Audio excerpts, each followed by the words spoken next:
Tu seras un véritable Dieu qui va nous donner la paix. Car tu as dit, Seigneur, je vous donne la paix et je vous laisse ma paix. Alors, tu as dit, là où 2 ou 3 sont rassemblés, mon nom, je suis au milieu d'eux. Sois au milieu de nous comme Alpha Omega. Pour donner pour ta gloire. Nous prions ainsi au nom de Jésus. Amen. Amen. Ok, nous allons nous lever. Nous allons nous lever pour lire dans les livres de... Nous allons lire à des endroits.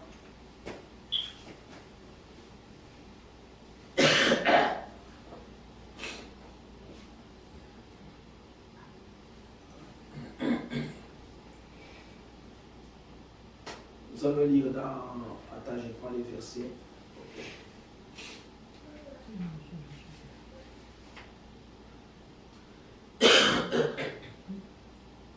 Ephésiens 2, chapitre 2, verset 12. Et puis nous lirons aussi dans les livres d'Esdras, chapitre 10, verset 11. Et puis nous lirons dans les livres de Romains, dans le livre de Colossiens 2. C'est là, nous allons lire d'abord dans le livre d'Éphésiens, chapitre 2, verset 12. Je lis au nom de l'Éternel. Amen.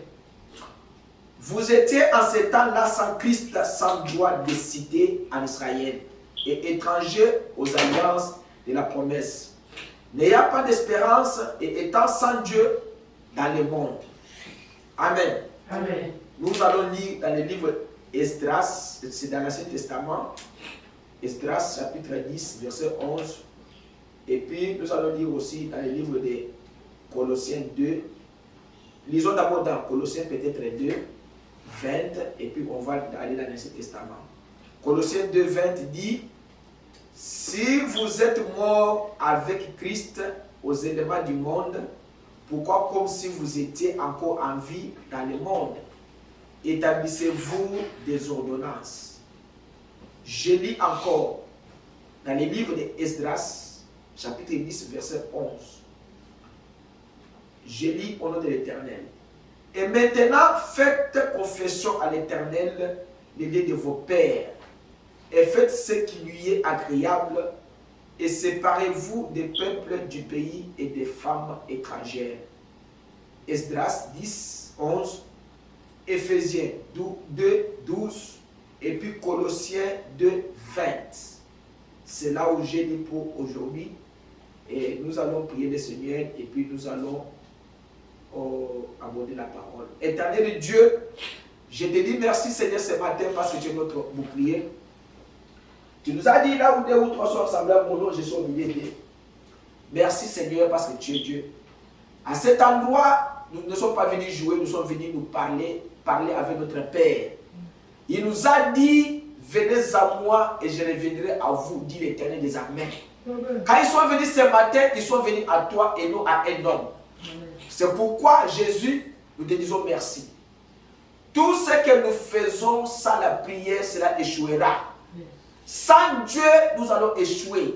L'argent, le véhicule, les maisons et toutes ces choses-là passeront. Mais ta parole ne passera jamais. C'est pourquoi tes enfants se sont sacrifiés pour venir t'écouter, mais qui ne sont pas même vides. Que leur cœur soit rempli de ton Saint-Esprit, de tes paroles dignes, et qu'ils se sentent coupables à leur péché, qu'ils se repentent, qu'ils se convertissent, afin que tu les sauves. Parce que c'est ta parole qui sauve, Seigneur Jésus. Merci, Seigneur Jésus.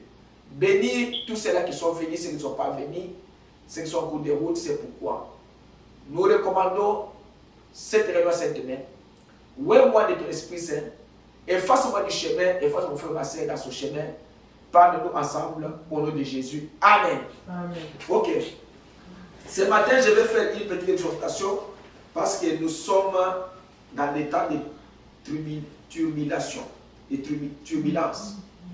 Et nous ne sommes pas,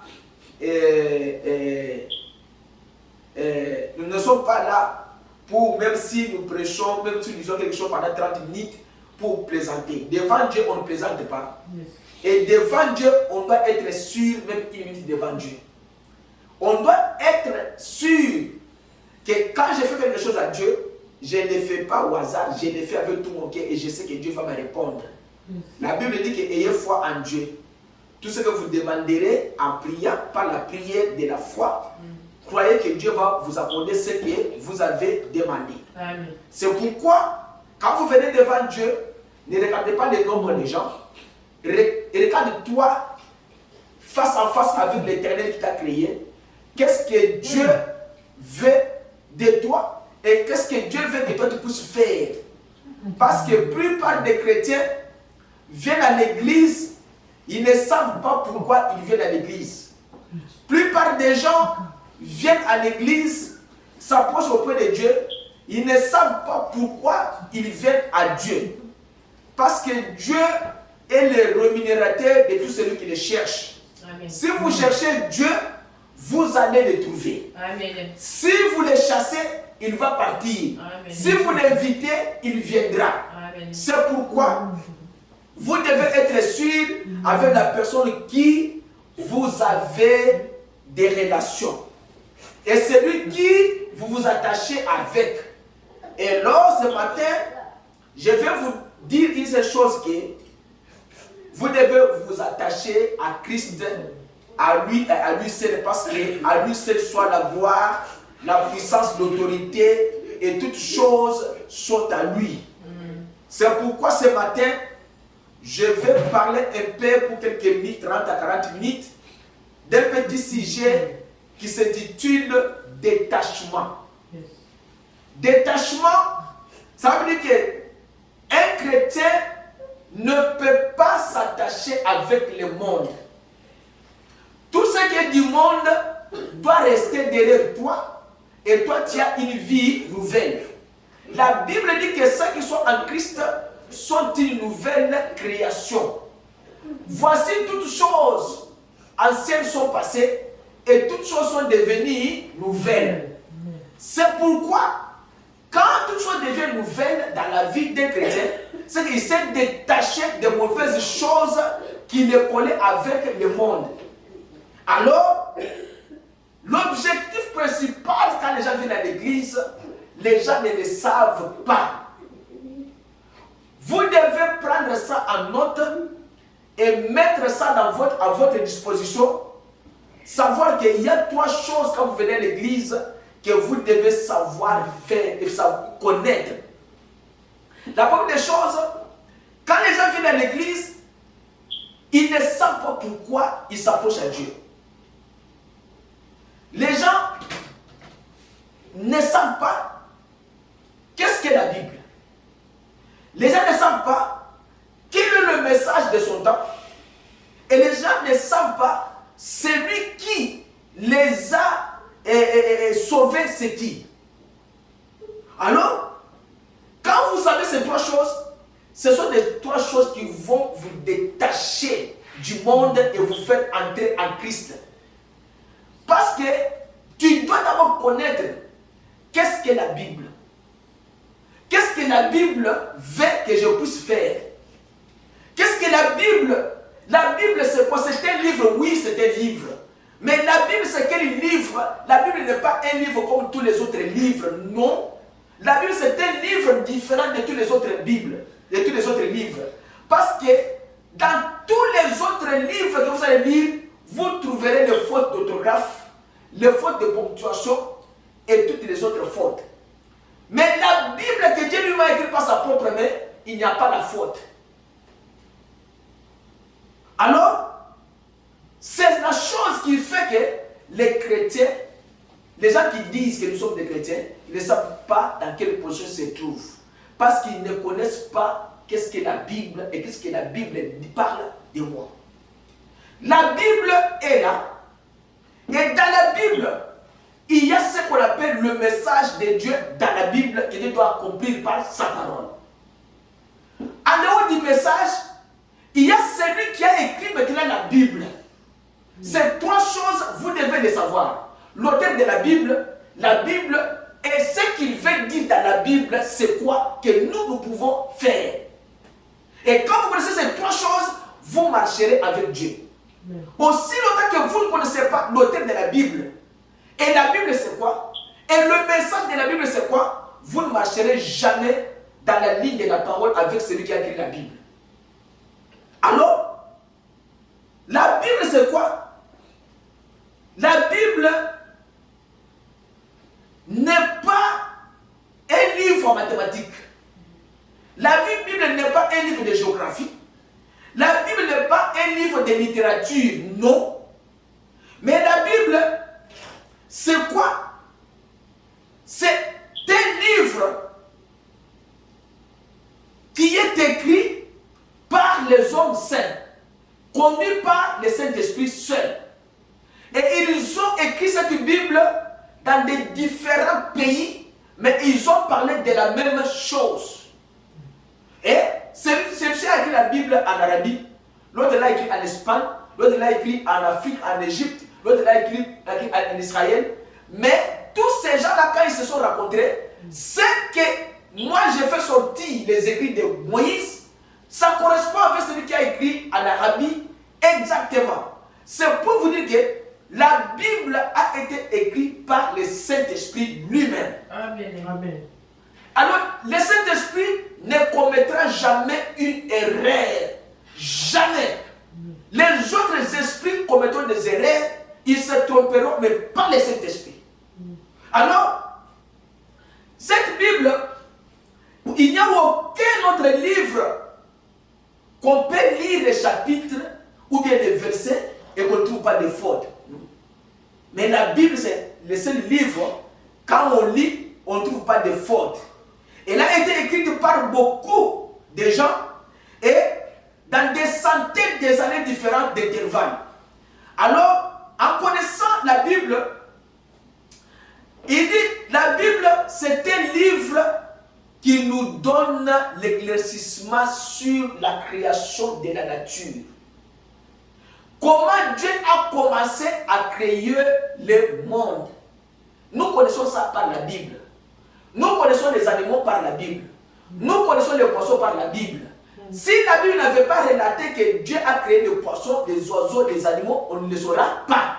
Parce que c'est le seul livre qui nous donne l'histoire de la nature, comment Dieu est, comment Dieu a créé le monde, comment l'homme a péché et comment Dieu a sauvé l'homme. Et pourquoi nous sommes sur la terre. Alors, ce livre, c'est quoi? La Bible, c'est le témoignage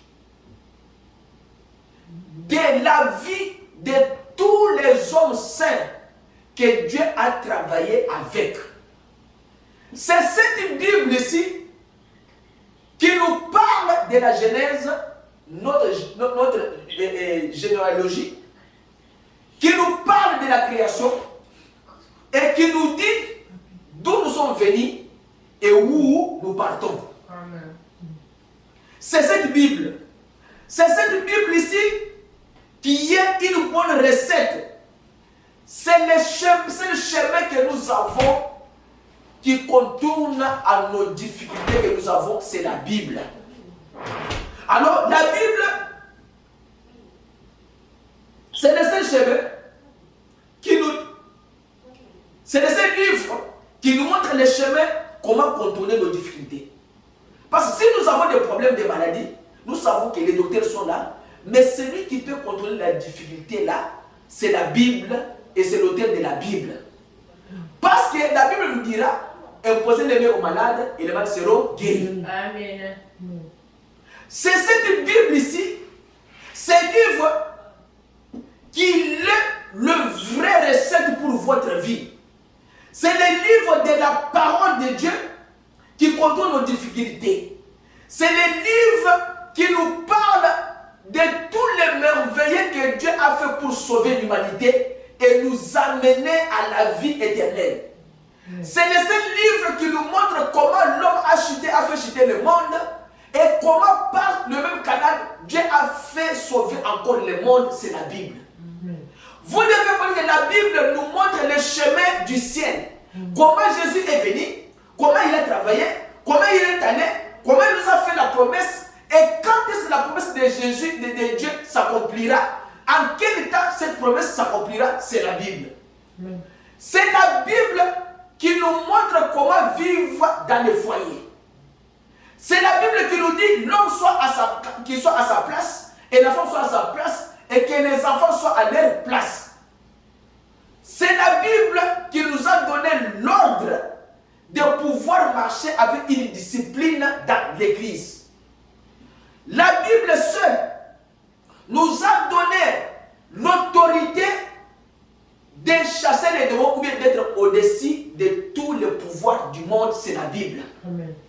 Quand nous avons des problèmes, des attaques du monde des ténèbres, la Bible nous donne comment on appelle ça? Nous donne des procédures, comment faire pour s'en sortir de ces problèmes. Ce que la Bible, c'est quoi en bref? La Bible, c'est la parole de Dieu sous forme écrite. Amen. C'est ça la Bible. La Bible, c'est quoi? La Bible, c'est Dieu sous forme des Écritures. Amen. La Bible, c'est quoi? La Bible, c'est la vie de Dieu transmettant dans les enfants de Dieu, et Dieu écrit ça sous forme écrite. Ce que Paul a vécu, c'est la vie de Dieu en Paul. Ce que Moïse a vécu, c'est la vie de Dieu en Moïse. Ce que Ésaïe a vécu, c'est la vie de Dieu en Ésaïe.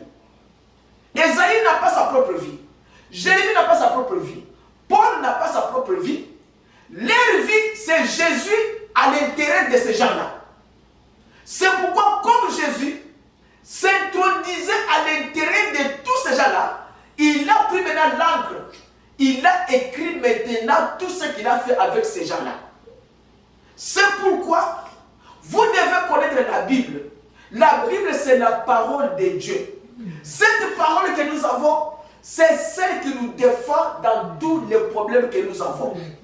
Si nous sommes malades, si nous avons des difficultés, s'il y a des problèmes qui nous tourmentent, c'est la Bible qui doit nous montrer comment contourner nos difficultés. Cette Bible, c'est elle qui nous montre comment est-ce que Dieu entend aimer le monde. Il a dit qu'il a donné son Fils unique afin qu'il croit en lui, qu'il ne pèse pas, qu'il ait la vie éternelle. Mais le Fils unique là, c'est qui? C'est le Seigneur Jésus. Maintenant, comme la Bible est la parole de Dieu, comme la Bible, c'est le seul ou c'est les recettes qui nous donnent la possibilité de pouvoir contrôler nos difficultés, c'est la Bible qui montre la vie de Dieu dans ses serviteurs. Maintenant, nous devons le savoir. Les serviteurs de Dieu, quand ils s'introduisaient à l'intérieur de donner des messages, ils parlaient de quoi? Dieu avait un message qu'il devait parler à son peuple. Parce que quand Dieu avait créé l'homme, Dieu avait donné l'homme l'autorité sur toutes choses qu'il a créées. C'est l'homme qui a fait la nomenclature de toutes ces choses. Quand l'homme a péché, il a fui. Dieu a pris l'homme, il a récupéré. Maintenant, comme l'homme a péché, Dieu devait retourner ce que l'homme avait perdu au temps convenable. En revenant, Dieu devait faire quoi? Dieu devait s'introduire encore dans un homme pour sauver l'homme. Dieu ne pouvait pas sauver l'homme par l'animal. Il ne pouvait pas sauver l'homme par les bêtes sauvages ou bien les oiseaux. Non. Dieu devait automatiquement sauver l'homme et seulement par l'homme. Amen. Et comme Dieu devait sauver l'homme par l'homme, Dieu devait préparer quelqu'un qui devait premièrement venir préparer le chemin de cet homme-là. C'est ce qu'on appelle le message. Dieu avait un message à donner à son peuple. Comme la Bible nous a éclairé sur la chute de l'homme, la Bible nous montre encore comment Dieu va récupérer encore l'homme. Avant de récupérer l'homme, Dieu devait s'introduire dans un homme pour sauver l'homme. Mais avant de le faire, Dieu avait un protocole. Et le protocole devait venir d'abord, préparer d'abord le chemin, afin que celui qui devait maintenant remettre les droits là, puisse venir trouver que le chemin maintenant est clair. Et la personne là est appelée Jean. Jean est venu que moi je parte, je m'introduise dans ce corps-là appelé Jésus. Toi, pars d'abord. Tu dois d'abord aller faire les travaux que moi je te donne avant que moi je puisse venir sur la terre. Maintenant, Jean avait quoi? Jean avait un message. Et vous devez savoir encore, le message c'est quoi? Aujourd'hui, nous sommes dans une église de messages. Et il dit, église de messages, on dit branamiste. Non. Le branamiste n'existe pas. Qu'on ne vous trompe pas. Ceux qui sont dans les messages sont des chrétiens comme tous les autres chrétiens dans toutes les autres églises. La seule différence est que nous avons cru à une promesse de notre temps. Et n'ont pas cru à cette promesse-là.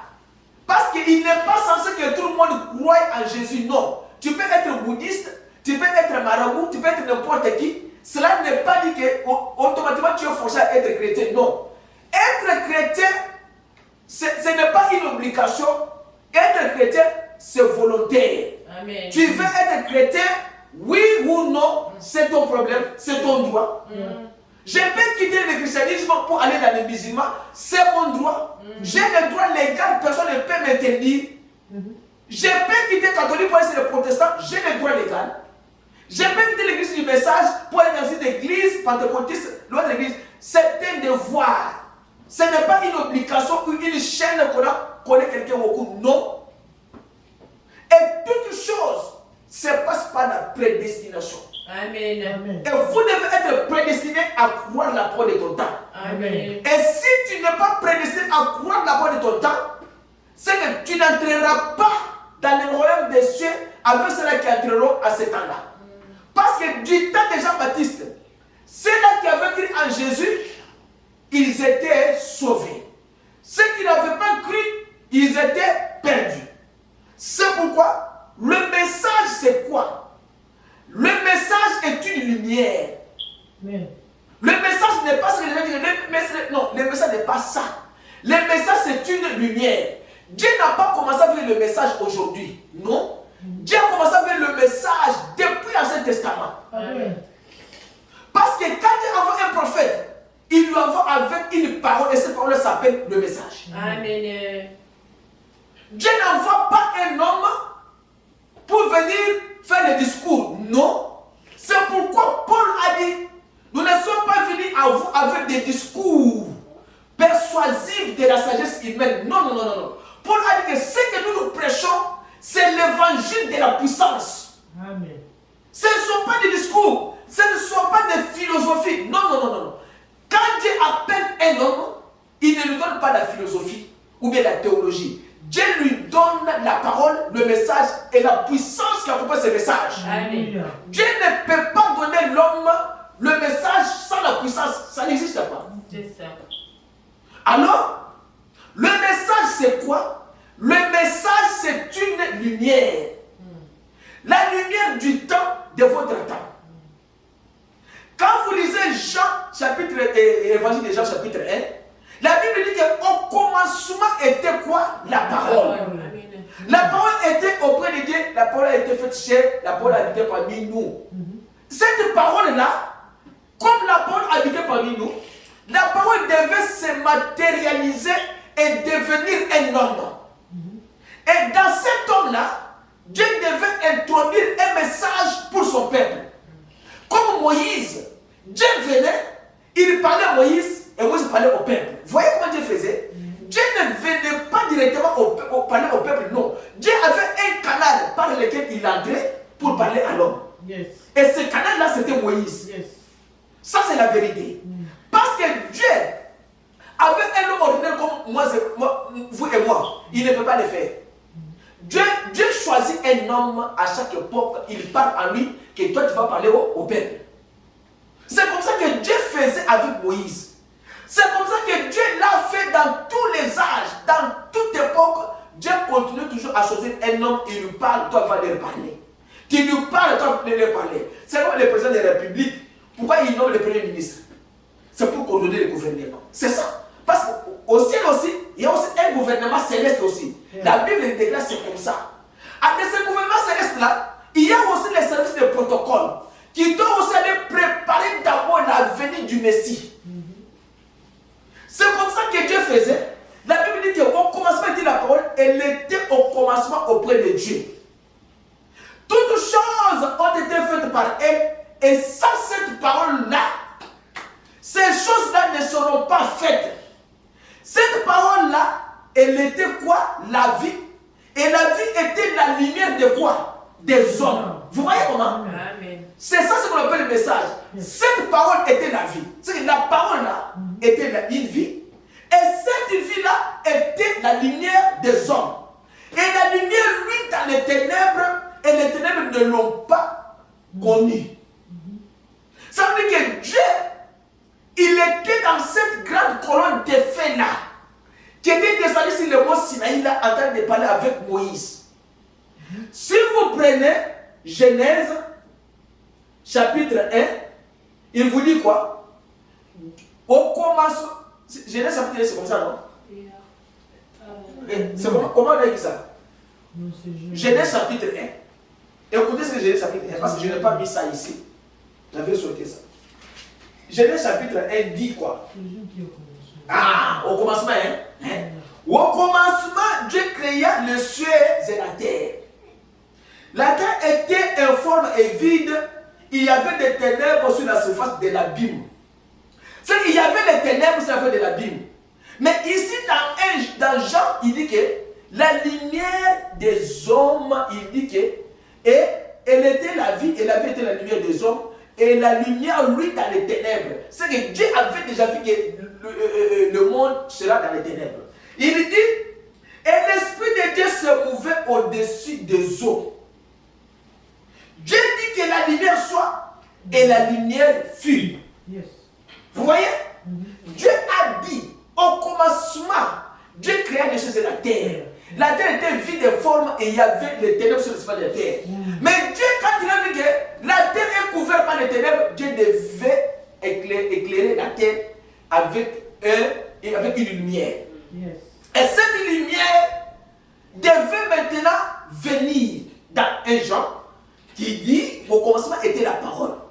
Cette parole-là était la vie, et la vie-là était la lumière des hommes. Et la lumière, lui, dans les ténèbres.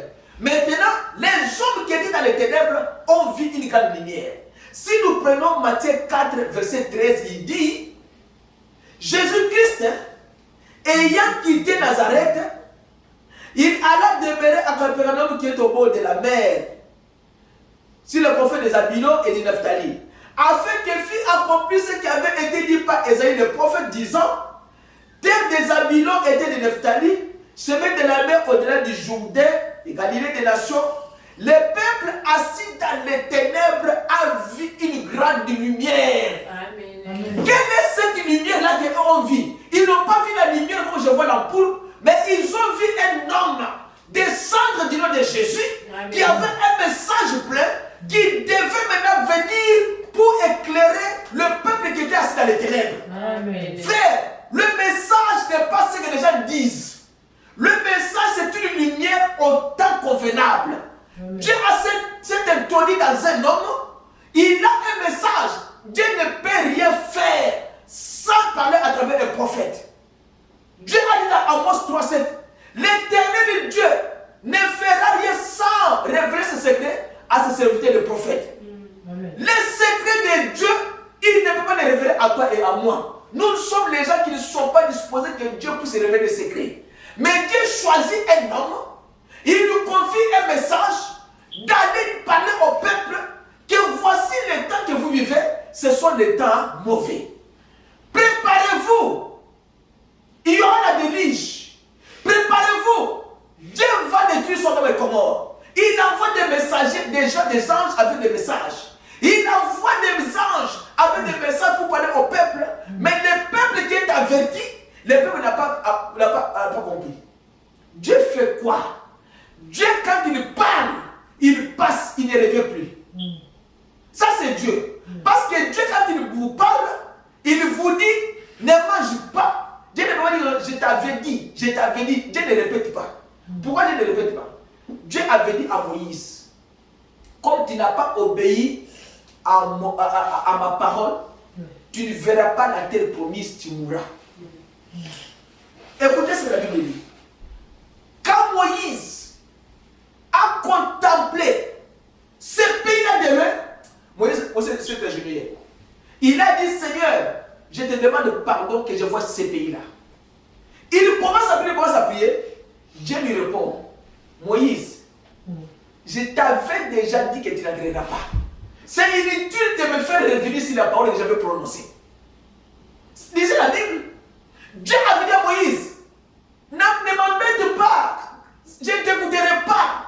Je suis Dieu et je ne change pas. J'ai dit que tu ne verras pas le pays parce que tu n'as pas obéi à ma parole. Devant l'assemblée, je t'ai dit de frapper le rocher une fois, de parler au rocher. Toi, tu as frappé le rocher, mais tu n'entreras pas. Ah oui, ça c'est le Dieu. C'est pourquoi Dieu ne peut pas revenir. Non, il ne peut pas le faire. Il a dit, tu n'entreras pas. C'est comme ça que Dieu travaillait avec. Jean-Baptiste était venu, il avait le message. Ésaïe 7, 14 dit que c'est pourquoi le Seigneur, lui, vous donnera un signe, voici la Vierge concevra. Elle enfantera un fils et on appellera son nom Emmanuel. Quand Dieu envoie le message, envoie un prophète, il va envoyer le message. Jean-Baptiste avait un message. Ésaïe en avait. Moïse en avait. Et Amos avait un message. Jérémie avait un message. Tous ces gens avaient le message. Amen. Les gens qui le croyaient, ils étaient sauvés. Ceux qui ne croyaient pas à eux, ils étaient perdus. C'est pourquoi vous me voyez, moi, quand je prêche la parole, je vais être clair avec les gens afin que vos sangs ne soient pas sur moi au dernier jour. Je vous dirai que la vérité, parce que c'est la vérité qui sauve. Amen.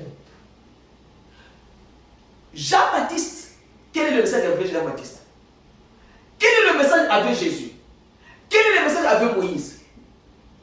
Moïse avait un message d'aller faire sortir les enfants d'Israël en Égypte et de les faire amener dans la terre promise. C'est ça le message clé que Moïse avait de mener ce combat jusqu'à ce qu'il va faire, de faire sortir les enfants d'Israël en Égypte et les faire entrer dans la terre promise. C'est le message qu'il a reçu sur le mont Sinaï.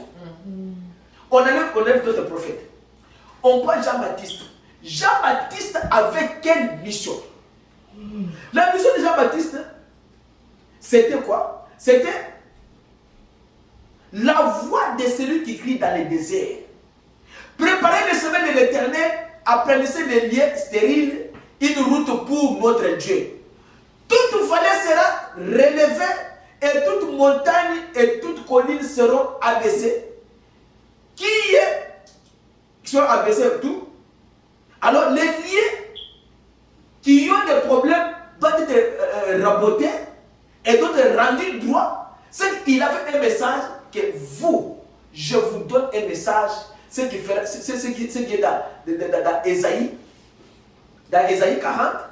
Ce message vous donne en vous disant que non, vous devez préparer le chemin du Seigneur. Parce qu'il y a le Messie qui doit venir.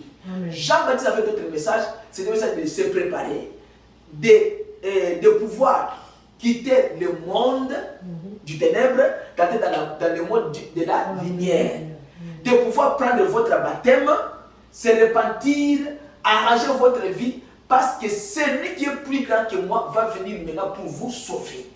On ne peut pas vous sauver sans pourtant que vous puissiez être lavé. Quelqu'un qui veut être sauvé doit être lavé d'abord dans la parole. Écoutez la parole du Seigneur et croyez et vous êtes sauvés. C'est le message avec Jean. Jean avait un autre message, un autre prophète avait dit, Malachie 3:1, voici j'envoie mon messager et il préparera le chemin devant toi et devant toi. Et le Seigneur, je ne sais pas parce que ici ça se coupe. Ah, c'est Malachie 3. Il dit que cherchez, il viendra soudain et son temps est là de l'alliance qui vous. D'autres choses comme ça. Bon, parce que ici, laissez-moi lire d'abord dans Malachie 3, verset 1, pour vous éclaircir bien. Il dit, Malachie 3, voici, j'enverrai mon messager, il préparera le chemin devant moi et soudain entrera dans son temple le Seigneur que vous cherchez. Et le message de l'alliance que vous désirez, voici, il vient du l'Éternel des armées. C'est qu'il lui a envoyé pour qu'il puisse préparer le chemin du Seigneur. Et le Seigneur que je veux venir, Jésus lui-même avait aussi un message. Et le message de Jésus était où? Prenons Ésaïe 61. Et regardons aussi le message de Jésus. Quel est le message qu'il avait? Ésaïe. Écoutez le message que Jésus devait apporter au peuple. Ça y est aussi dans Luc. Et Jésus 61 dit que l'Esprit du Seigneur éternel est sur moi. Ça, c'est le message de Jésus. C'est ce que le travail que Jésus devait venir faire. Mais l'Esprit de Dieu avait déjà annoncé au prophète Ésaïe, dis-leur, voici le travail que le Messie fera. L'Esprit du Seigneur est sur moi. Car l'Éternel m'a oué pour porter de bonnes nouvelles aux malheureux. C'est que Jésus avait un message. Frère, Jésus s'est en train d'insister sur le message. Je sais ce que j'ai dit. Parce que les gens croient que le message, c'est quelque chose de William Branham. Non, non. Le message, William Branham nous dit que ne regardez pas au messager, mais regardez au message. Parce que le message, c'est le Seigneur Jésus-Christ lui-même. Parce que quand Jésus parle à Jean, c'est lui de Patmos, il lui dit, prends ton encre, prends le stylo, écris. C'est la révélation du Seigneur Jésus-Christ donnée au prophète Jean. Ce n'est pas un livre de Jean, c'est le livre de Jésus lui-même. Jean n'a rien à voir. Jean n'est qu'un écrivain de ce que Jésus lui a dit. Et toi, écris ce que moi je vais te montrer. Il dit, quand l'Éternel m'a oué pour porter de bonnes nouvelles aux malheureux, il m'a envoyé pour guérir ceux qui ont les cœurs brisés. Et aux prisonniers la délivrance, pour publier une année de grâce de l'Éternel et un jour de vengeance de notre Dieu, pour consoler tous les affligés, pour accorder aux affligés des Sion, pour leur donner un diadème au lieu de la cendre, ainsi de suite. Voici le message que Jésus avait apporté. Maintenant, Jésus est venu sur la terre avec ce message. Il est dans le temple, il n'a rien dit, il est assis comme tout autre monde. Alors on lui a donné le livre d'Ésaïe, tu vas lire ça. Et la personne qui lui a donné le livre, il lui a donné le livre d'Ésaïe, 61. Lui a pris seulement des livres, il a lu, il a plié, il a remis ça. Il dit maintenant au peuple israélite, aujourd'hui, cette écriture est accomplie. Ah, mais comme l'écriture est accomplie, il savait que cette écriture est attachée uniquement au Messie. Les peuples juifs savaient que Ésaïe 61, c'est seulement quand Messie viendra. Mais Messie était déjà à l'intérieur d'eux. Ils ne le croyaient pas, ils ne le savaient pas. Quand il a dit seulement que non, cette écriture est accomplie aujourd'hui, tu ne peux pas dire ça, toi tu n'es pas le Messie. Mais je vous porte le message. Moi, je suis même le messager. Je suis même le message. Elles n'ont pas cru. Alors,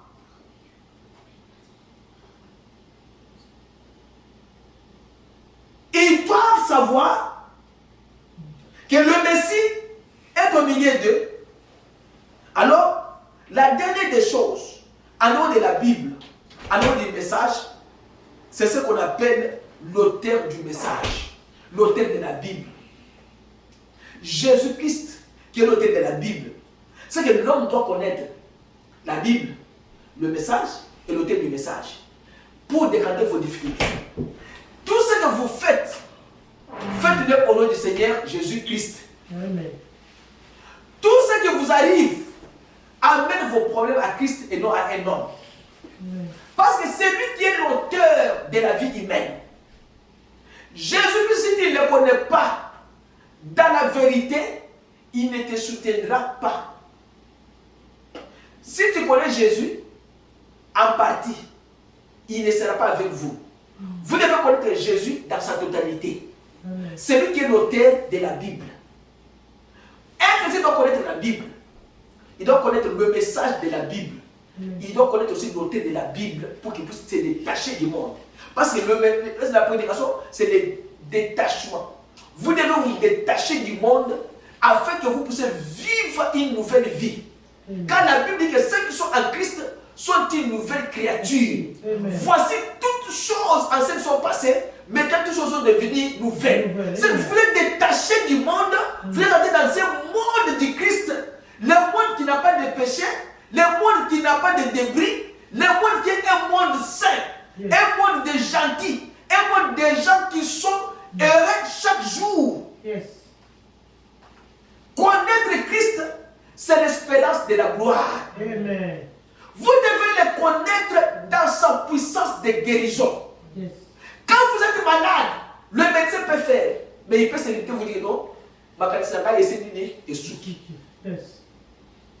Quelqu'un a chanté Bissika, force à sur des souki, des yanzan de bandé.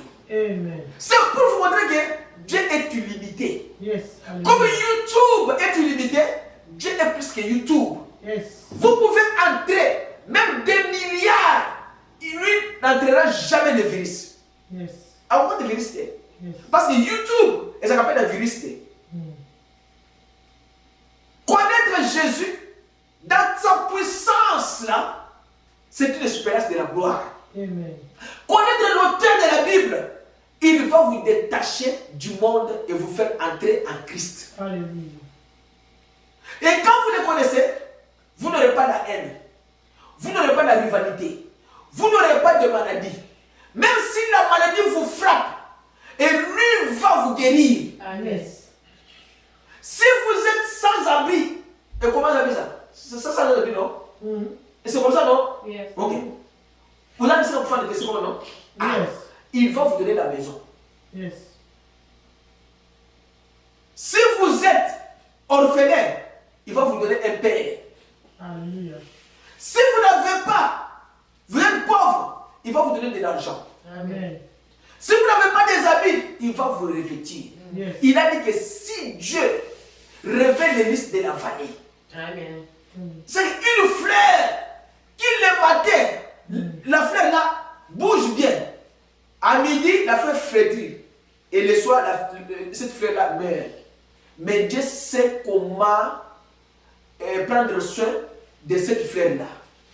À combien plus forte raison, vous, filles de Dieu, fils de Dieu, Dieu va prendre soin de vous. Quand Dieu ne prend pas soin de vous, c'est parce que vous êtes d'abord attaché avec le monde. Les jours où vous allez vous détacher avec le monde, c'est les jours où le travail de Dieu va commencer. Frère, ce que je vous dis, détachement, tout homme qui vient à l'Éternel, il doit se reconnaître qu'il est coupable devant l'Éternel. Si vous ne reconnaissez pas que vous êtes un pécheur, vous êtes coupable, c'est à ce moment-là que vous allez tomber. Reconnaissez que vous êtes coupable devant l'Éternel. Reconnaissez Dieu dans sa puissance de guérison, de résurrection, parce qu'il est le rémunérateur de ceux qui le cherchent. Est-ce que vous cherchez l'Éternel? Il dit que cherche-moi, cherchez l'Éternel pendant qu'il se trouve. Mais il est là. Les jours où il partira, ça sera fini. C'est ça l'occasion de pouvoir vous détacher du monde. Les histoires de la haine, de parler, de s'injurier, de calomnier, de faire toutes ces choses-là, détachez-vous parce que l'auteur de la Bible a besoin de vous. Prenons Romains 6,4. Pour vous qui sont en Christ, il vous dit que nous avons donc été ensevelis avec lui. Par quoi? Par le baptême pour la mort. Afin que comme Christ a été ressuscité d'entre les morts par la gloire du Père, ainsi nous aussi nous marchons en nouveauté de vie. C'est que nous allons abandonner l'ancienne vie que nous avons. Nous allons nous détacher de ces choses pour entrer dans la nouvelle vie. Et la nouvelle vie, c'est la vie en Jésus-Christ, qui n'est pas une vie de suie,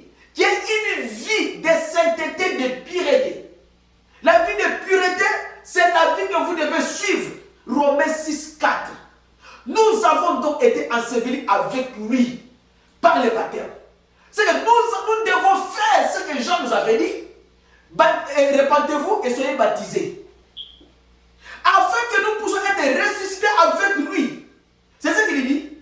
Par la mort, par la gloire du Père, ainsi nous aussi nous marchons en nouveauté de vie. Il y aura une nouvelle vie. Nous devons abandonner le monde. Nous devons nous détacher du monde. Les histoires de nous chamailler, de nous critiquer, les histoires de nous parler mal, de marcher mal. Toutes ces choses-là, nous devons nous détacher de cela. Et entrer en Christ et marchons dans la nouveauté de vie. Colossiens 2:12.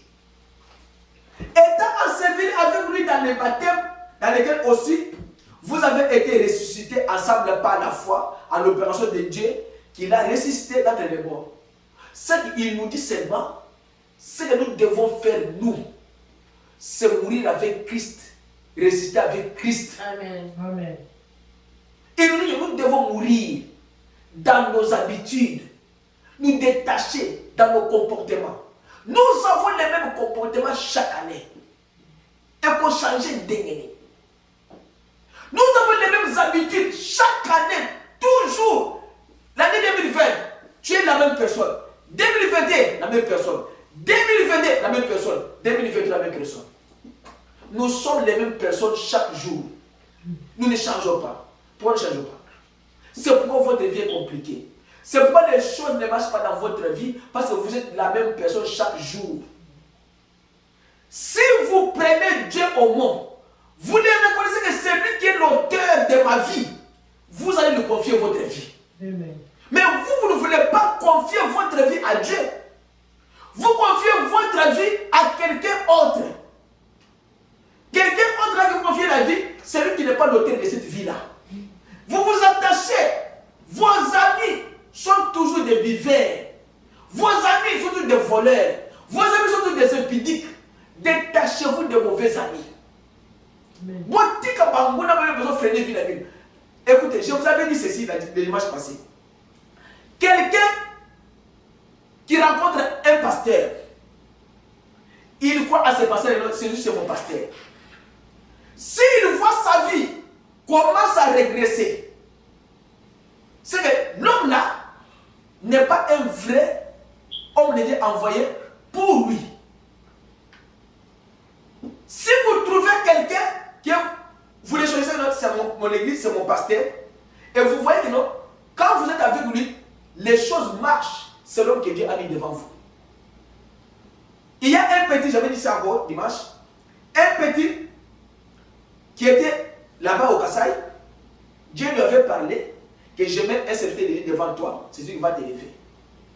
Il a souffert, il est en train de vécu, il était à Chikapa, partout, nous de Kinshasa.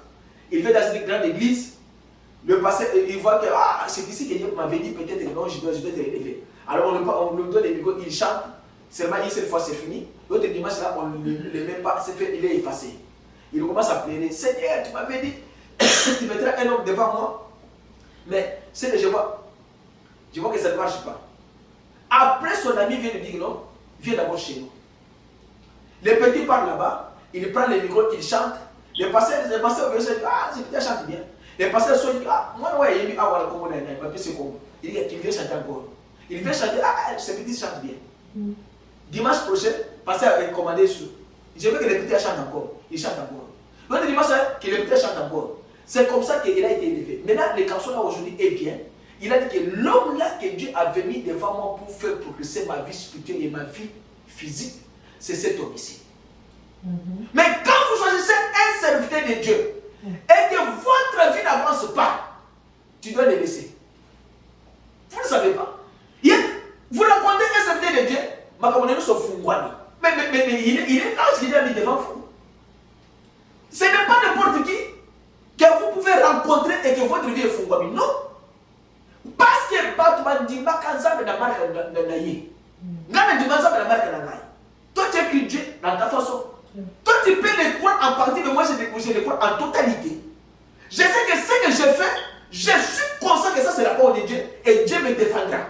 Amen. Et ce que toi tu fais, ce n'est pas la parole de Dieu, vous devez abandonner. Les mauvais amis, vous devez les abandonner. Les gens qui vous côtoyent, ils ne vous bénéficient pas de spiritualité, vous devez les abandonner. Quand un enfant tombera malade dans la nuit, est-ce que lui, il peut prier? Il ne peut pas prier. Et pourquoi avoir un ami qui ne prie pas dans votre vie? Vous devez avoir quelqu'un qui prie. Amen. Vous savez que cet homme, cette femme, si j'ai un problème, elle prie, Dieu va répondre. Moi, j'avais une dame ici, elle est déjà décédée. La femme du pasteur Papi. Et il était devant. J'avais un problème, je l'appelle. Elle prie, elle me dit exactement la chose. C'est que j'étais content que j'ai quand même quelqu'un dans ma vie qui, si j'ai un problème, je lui parle. Lui va parler à son créateur. Le créateur va, à travers les dons que Dieu avait mis dans cette femme-là, le créateur va me dire. Et il me dit des choses vraies. Même mes enfants, moi je devais me donner même les noms à cette femme-là. Je regrette même pourquoi je ne lui avais pas donné les noms. Parce que c'est la personne qui, si vous êtes avec elle, votre vie progresse. Mais vous avez un ami qui la vie ne progresse pas. Vous devez vous détacher. La prière, c'est détachement. Détachez-vous des mauvais amis. Détachez-vous des choses du monde. Détachez-vous de toutes ces choses-là qui vous bloquent de pouvoir avancer. Mais attachez-vous à Christ, parce qu'en Christ il y a la victoire. Amen. En Christ il y a l'amour. En Christ il y a la joie. Amen. La Bible dit dans Psaume 133, il est doux et agréable que les frères demeurent ensemble. Amen. Mais vous n'êtes pas ensemble. Ce sont des choses qui vous détachent de Christ et vous attachent du monde. Mais moi je vous dis ce matin, attachez-vous de Christ et détachez-vous du monde. Et vous aurez la vie éternelle. Amen. Il dit, je vais dire la autre chose pour terminer. Il dit ici,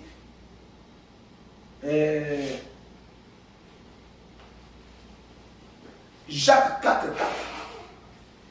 Il dit, les choses qui collent les gens au monde. Il cite une seule chose, il dit qu'il y a l'adultère qui attache les gens du monde. Il y a l'impudicité qui attache les gens du monde. Ne savez-vous pas que l'amitié du monde est une amitié contre Dieu? Dieu est l'ami du monde, c'est contre Dieu. Quiconque donc voudra être ami du monde se constitue un ennemi de Dieu.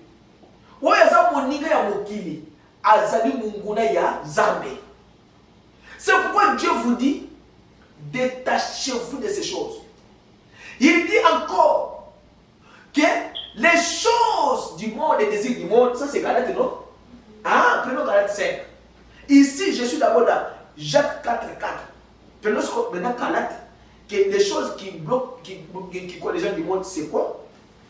Galates 5, 20 dit ceci.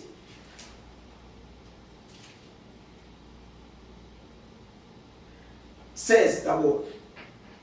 Galates 5, 16. Je dis donc, marchez selon l'esprit et vous n'accomplissez pas les désirs de la chair. Ah, vous devez marcher selon l'esprit de Dieu. Vous n'allez pas accomplir les désirs de la chair. Mais quels sont les désirs de la chair? Car la chair a des désirs contraires à ceux de l'esprit. Et l'esprit en a de même contraires à ceux de la chair. En a des contraires à ceux de la chair.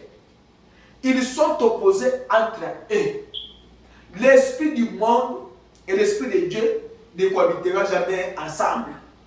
La Bible dit que vous ne pouvez pas marcher ensemble sur un même chemin sans être en commun accord. Celui qui a le monde ne peut pas avoir Christ. Celui qui a Christ ne peut pas avoir le monde. Vous ne pouvez pas avoir les deux à la fois. Il dit maintenant que, afin que vous ne fassiez point ce que vous voudriez. Si vous êtes conduit par l'esprit, vous n'êtes point sous la loi. Oh, les œuvres de la chair sont, comment ça énumérer? Les choses qui attachent les gens du monde. Il y a, sont évidentes, sont la débauche, l'impureté, dérèglement, l'idolâtrie, la magie, la rivalité, les querelles, la jalousie, les animosités, les disputes, les divisions, les sectes, l'envie, l'ivrognerie, les excès de table et les choses semblables. Il vous énumère ces choses pour vous montrer que détachez-vous de ces choses et entrez en Christ et attachez-vous avec les désirs de l'esprit. Il vous dit maintenant mais le fruit de l'esprit. Vous avez compris ça? Je ne sais pas que vous n'avez pas compris. La Bible parle des désirs de la chair et des fruits de l'esprit. Ce n'est pas les désirs de l'esprit. La Bible parle les désirs de la chair et le fruit de l'esprit. Amen. La Bible ne parle pas des désirs de la chair, les désirs de l'esprit, ou bien les fruits de la chair. Non. La chair n'a pas de fruits. La chair a des désirs. L'esprit a des fruits. Amen. Là, vous devez le savoir. Il vous dit détachez-vous des désirs de la chair, attachez-vous au fruit de l'esprit. Il dit le fruit de l'esprit, c'est l'amour, la joie, la paix, la patience, la bonté, la bienveillance, la foi, la douceur, la maîtrise des soi. Ce sont les fruits de l'esprit. Il vous dit ce sont des choses que vous devez être collés avec, attachés avec. Ce sont ces choses, quand vous avez la joie, chaque jour vous êtes une femme joyeuse. Je vois à la maison, les gens peuvent venir comme ici, quand on vient, on a sa maman Mireille, on parle là-bas, on mange des bitabés. C'est ça la maison. La maison que, quand vous entrez comme ça, vous trouvez maman à bomba déjà tout le monde dans la cuisine, ou dans la côté. Ça, ce n'est pas une maison. Ça, ce n'est pas une maison. Au côté papa a bombé la TV, ou dans la TV. Ça, ce n'est pas une maison. Ce n'est pas une maison à fréquenter. La maison où il n'y a pas Jésus, quand vous entrez dans sa maison, ici, il n'y a pas Jésus. Yes. Ah, je vous dis, frère. Parce que s'il n'y a pas Jésus dans cette maison, il y a la haine, les querelles, les disputes, l'envie, l'ivrognerie, la débauche. Toutes ces choses étaient dans cette maison-là. Yes. Là où il y a Jésus, quand vous entrez, au moins, papa, c'est ça la différence. Maman, tout à l'heure, la Bible, c'est là où on va terminer. C'est là la Galate. Quand vous entrez dans une maison, vous trouvez que la maman d'abord est joyeuse avant même que vous puissiez lui donner de l'eau. Qu'elle puisse vous donner de l'eau. Vous trouvez que papa, il est déjà rempli. Écoutez, le fruit de l'esprit, c'est l'amour. Quand on est dans la maison d'un serviteur de Dieu, d'un enfant de Dieu, on doit trouver l'amour dans cette maison-là. C'est ça. Amen. On ne doit pas trouver des choses là. Toi, tu es dans la chambre là-bas. Vous êtes dans la chambre là-bas. Moi, votre humble serviteur, j'étais logé chez quelqu'un. Je ne vais pas parler ça devant la caméra. L'homme et la femme. J'étais dans un moment de turbulence. Et je me préparais pour avoir une maison. L'homme et la femme chuchotaient dans la chambre. Dieu me dit, moi, ils sont en train de parler pour toi. Et donc, il a dit que c'est bon parce qu'on fait pendant quelques temps. Ce sont des gens que moi-même j'ai logés, qui n'ont pas payé même chez moi-même $1. Mais bazo sur la chambre, moi c'est mon bali. Bazo le bali, non, dès qu'à faire c'est bien sur la chambre. Moi je suis dans la chambre. Mais Dieu ne pas. Moi, je ne peux pas monter. Comme la chambre qui est là-bas, la chambre qui est ici, tu ne peux pas écouter. Mais Dieu me dit, je suis dans les couloirs comme ça, l'homme me prend. Non.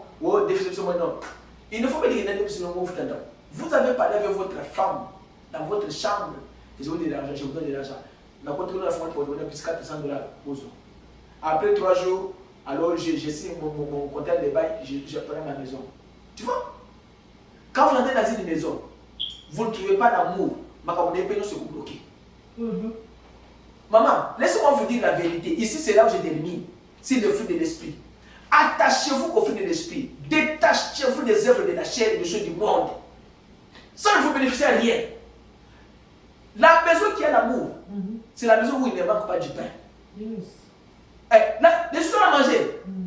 Mais moi, je vous dis que mon épouse est allée dans les magasins et les ranchs. Et là, c'est l'histoire de $114. Elle est dans la ligne pour payer. Un frère sort. toi, c'est l'épouse du pasteur Bertin. Il dit oui, c'est combien là? Mon épouse dit non, c'est 180 dollars. On fait des muscades. Suis payé. Pas une fois, pas deux fois, même moi-même. Mon fils là, Dieu donné, son petit frère, je lui avais baptisé. Il me trouve dans un magasin, j'ai fait des histoires. Il passe là. Je sais combien là? Je dis, laisse-moi payer. Le petit me fait retirer, il prend la carte, soit, il paye pour moi. La maison où il y a l'amour, Dieu va vous faire nourrir comme les oiseaux du ciel. Amen. Yes. Il ne faut pas vous canard. Je vous dis des choses vraies. Oui. Quand les gens viennent dans votre maison, soyez heureux. Amen. Et heureuse. Yes. Quand vous donnez à quelqu'un un pain, pendant qu'il a faim, c'est plus que nous donner toutes les autres choses quand il est rassasié. Oui. Jésus a dit que celui qui donna à ses petits enfants un pain et l'eau à boire, il n'a pas donné à eux, il doit donner à moi. Amen. C'est Jésus qui vous dit, là où vous n'avez pas de père et de mère, je vous donnerai des pères et des mères. Yes. Vous n'avez pas des amis, des frères et sœurs, je vous donnerai des frères et sœurs. William, madame a dit non, si même tous mes amis m'abandonnent, mais Jésus est mon ami fidèle. Yes. Ayez l'amour les uns les autres. Dans une église où vous ne vous parlez pas, vous n'avez pas même les numéros, vous n'êtes pas même plus de 10 personnes, mais vous n'avez pas même les numéros de téléphone, chacun de vous. Au fond, non? Je vais aujourd'hui appeler maman Chantal pour vous parler avec elle, pour savoir comment elle est. Maman Mireille est au travail aujourd'hui, je l'appelle d'abord pour savoir comment elle se porte. Moi j'appelle les gens. Moi j'appelle pas même les gens de cette église, même les gens des autres églises, je les appelle. La fois passée, Dieu m'a donné un message. Je vois une fille que je connais très bien. Elle est la petite sœur à une sœur. Elles sont débarrassées comme ça. Dieu me dit non, tu vas prier pour elle. À Dieu me détaille la chose. J'ai commencé à chercher la fille, je lui ai appelé au téléphone et elle fouillait comme ça. La semaine passée, je lui ai envoyé un message. Je vais prier pour toi, je vais te rencontrer. Et il m'a donné ce nom, comme ça on peut le faire au téléphone. J'ai pris le téléphone, j'ai au travail. J'ai prié pour la fille. Ma soeur, je vous dis des choses vraies. 2 jours plus tard, sa soeur m'appelle au téléphone que je suis à l'hôpital avec ma soeur, elle est mourante. Si on n'avait pas prié, la chose allait couler la soeur. C'est moi j'ai prié 2 jours avant que l'ennemi vienne. L'ennemi, quand l'ennemi est venu, il a trouvé déjà Jésus là-bas. Yes. Alors, l'ennemi n'a rien fait. Quand sa sœur me connaît très bien, sa sœur a pris le téléphone à 2h du matin. A pris le téléphone, elle m'a appelé. J'ai dit, impose-lui la main. Impose-la la main. On a imposé la main, j'ai prié. Et les jours suivants, j'ai commencé à suivre. Même ma fille Cyril, j'ai appelé. Comment tu... C'est ça, non? J'ai appelé. Je t'ai donné les médicaments, bien sûr. Mais la prière aussi est plus que les médicaments. Oui. C'est ça l'amour. Yes. Vous avez des filles à l'église, ce sont vos filles à vous. Si moi je suis le pasteur, c'est que Rite est ma fille à moi. Yes. Je la considère comme ma propre fille. Oui. Il n'y a pas de différence. Quand elle est en danger, je dois la sauver. C'est ça l'amour. Yes. L'amour n'est pas de donner sur à manger, mais l'amour se devient sur les âmes des brebis que vous avez. Dans la maison où vous entrez comme ça, il y a, tu vois, aujourd'hui je suis venu, j'ai trouvé que Rita a bien fait. Elle m'a mis de l'eau ici. Elle sait que non, papa avait dit que quand il avait prêché dimanche passé, elle n'a pas aidé. Tu vois, c'est l'amour. Il dit, il y a la joie, la paix, la patience, la beauté, la bienveillance. Est-ce que vous êtes joyeux chaque jour? Attends, oui, pourquoi soigner une fois? Mais pas 2 fois, 3 fois, 4 fois, 5 fois. Et comment problème? Et comment vie? Si la chose devient une vie, ça devient un péché. Si la chose est temporaire, ce n'est pas un péché. Les enfants de Dieu doivent avancer. Ils ne doivent pas reculer pour les choses du monde. Vous devez avancer avec Jésus. La joie là est dans votre cœur, oui ou non? La joie est dans le cœur. Quand la joie est là, la joie va produire autre chose qui est la paix. Quand quelqu'un est dans la joie, il est dans la paix. Quand la paix là, il y a la patience. Même si le soleil dure, la nuit dure, mais coûte que coûte, moi je kobima. Yes. Amen. Même si ma maladie fait 20 ans, un jour je serai guéri. Amen. Yes. Même si je ne me marie pas, même au temps du soir, Boaz viendra, il me mariera. Amen. Même si je n'ai pas d'enfant, j'ai 53 ans, 54, 55 ans. Je sais que William Branham avait prié pour une fois qu'il avait 53 ans, il est venu au monde. Même Anne qui avait dépassé l'âge de Sarah a venu au monde. Il a concevoir pour ce genre de mobile. Moi, si nous sommes dans le mobile, elle doit espérer jusqu'à 90 ans qu'elle a combattu caca. Yes. La patience produit quoi? Produit la bonté. La bonté de l'Éternel.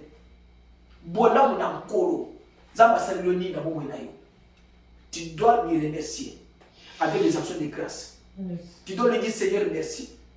Parce que ta bonté dépasse toutes choses. Amen. Combien de gens qui sont dans l'ambassade de la télévision? Combien de gens qui sont dans les mariages, qui sont venus dans ce pays, après 10 ans, papa n'a pas monté yo, papa yo. Combien?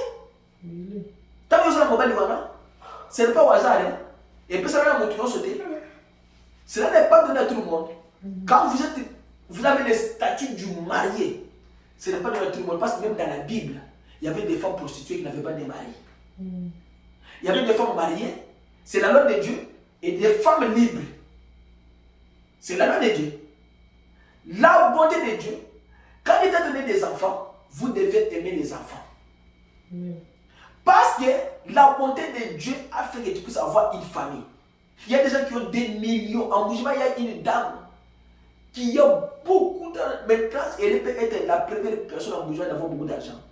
Mais elle s'est mariée et n'a pas d'enfant. Elle a un mari normal, mais elle n'a pas d'enfant. Maintenant, elle a beaucoup d'argent. Mais c'est la bonté de l'Éternel. Amen. La Bible dit que la bonté de l'Éternel pousse l'homme à la repentance. Ce qui est passé au bonheur que nous avons la bonté, Amen. il dit maintenant la bienveillance, la foi, la douceur, la maîtrise de soi. Vous devez avoir une maîtrise. Vous devez avoir la foi en Jésus. Vous devez savoir que Christ, il est le sauveur de l'humanité. Il t'a sauvé. Quand tu as un problème, place la foi en Jésus. Parce que c'est l'unique nom qui nous a été donné sous le soleil pour être sauvé. C'est le nom de Jésus-Christ. Le nom de Jésus est une tour forte. Les justes y refusent et se trouvent en surédé. Quand vous êtes injuste, c'est dans le nom de Jésus où il y a la paix, où il y a l'amour, où il y a la bonté, où il y a la longanimité, où il y a l'amour, il y a tout. C'est en Jésus où nous avons la liberté. C'est en Jésus où nous avons la possibilité de pouvoir demander tout ce que nous avons et nous devons recevoir cela. Et là, dans Matthieu 7, quand vous frappez, on va vous ouvrir. Yes. Quand vous cherchez, vous êtes trouvé. Quand vous demandez, on va vous donner. Demandez à Dieu ce que vous avez besoin. Parce que vous êtes attaché en Christ par son sang. C'est le sang qui est la liaison entre l'homme et Dieu. C'est le sang de Jésus qui a fait que nous soyons attachés en Christ. Yes. Sans le sang, il n'y a pas la vie. Yes. Parce que quand l'homme perd le sang, la vie aussi sauve. Yes. Et le corps tombe. Le corps est debout parce qu'il y a le sang qui circule. Quand nous sommes en Christ, nous devons être bénéficiaires de notre héritage. Parce que nous sommes en Christ, nous sommes attachés avec Christ par le canal du sang. Car le sang de Jésus, c'est le sang le plus pur qui n'a jamais existé. Le sang qui a sauvé toute l'humanité. Le sang qui a permis que toi et Dieu, tu puisses parler avec ton Dieu. Yes. Quand aujourd'hui nous parlons avec Dieu, ou Dieu nous parle, c'est parce que il y avait un sang qui a été versé au calvaire. Alléluia. C'est au calvaire maintenant que vous devez regarder. Regardez celui qui a donné sa vie pour vous. Attachez-vous à Christ et détachez-vous du monde et vous serez bénis. Alléluia. En Christ, il y a la victoire. Yes. En Christ, il y a l'amour. Alléluia. En Christ, il y a la délivrance. Yes. Même si le monde devient rouge, mais Christ sera toujours le point central de votre vie. Même si tout le monde vous fait combat, ne regardez pas à ce combat-là, regarde à Christ qui est l'espérance éternelle. Yes. Christ est la vie. Amen. C'est celui que nous devons nous attacher et nous devons nous détacher des habitudes du monde. Yes. Regardant en lui, nous avons la vie éternelle. Car la vie éternelle se trouve en Jésus-Christ. Amen. L'amour, c'est en Jésus. Yes. La foi, la joie, c'est en Jésus. Yes. Christ, il est l'esprit de la gloire. Alléluia. Il est l'esprit de la vallée. Yes. Il est celui qui nous a coordonnés. Yes. Il est celui qui nous a aimés Yes. avant la fondation du monde. Yes. Il nous a prédestinés à être appelés fils de Dieu, Alléluia. filles de Dieu. Avant que le monde soit créé, lui il l'avait déjà prédestiné. Amen. Alors nous devons l'aimer de tout notre cœur. Yes. Nous devons le servir. Yes. Nous devons regarder là où nous avons fauché et que lui seul puisse nous donner ce que nous avons perdu. Yes. Et ce que nous avons perdu, nous récupérons ça en Jésus-Christ. Amen. Parce qu'il est celui qui restaure les âmes perdues. Il est celui qui restaure tout ce qui a été volé par l'ennemi. Il va nous restituer ce que l'ennemi a volé. Yes. À lui, ce soit la gloire, soit la puissance, Amen. au sein des siècles, au nom de Jésus. Amen. Amen. Acclamez le Seigneur Jésus-Christ.